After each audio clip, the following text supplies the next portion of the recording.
Welcome to Lost Girl Therapy. Let's talk about routes to the soul. So, if you are somebody who's like, where is my soul? What does it want? Where am I going? What am I doing? And you are not getting intuitive hits, think about all of the things that you have always felt called to in your life as routes to your soul or roots to your soul, whatever resonates.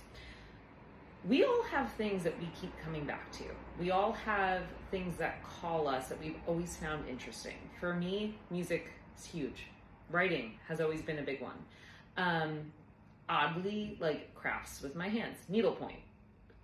Eventually I will learn knitting, but like cross stitch, embroidery, stuff like that. All things where I'm like, it makes sense to my brain. I understand how to do it instinctively. It's easy enough for me to learn or to understand, and I want to know more. And psychology would be included in that. So when I think about that, I kind of visualize as like 4 pathways that lead into my belly button. And these paths are things that we either choose to cultivate or we don't cultivate. If you are somebody who's trying to get in touch with your soul, think about the paths and see if you have cultivated them. The more you cultivate those pathways, no matter how old you are or what is going on in your life, the easier it is going to be to address what your soul really wants.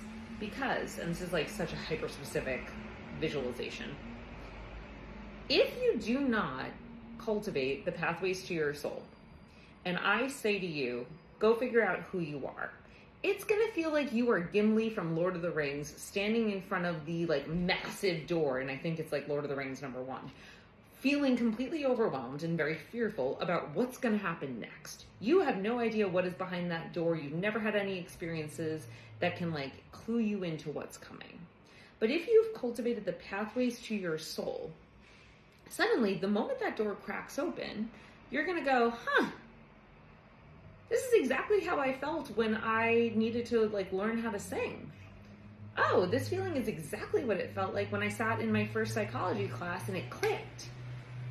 This is exactly what it felt like when I finally mastered how to do my first ever needlepoint.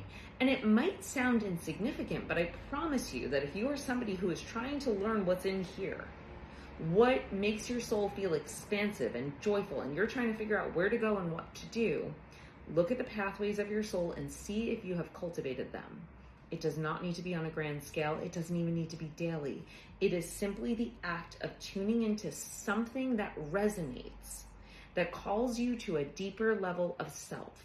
And the more you cultivate it, the less anxious you're going to feel when you really do that deep dive in here to say, who am I?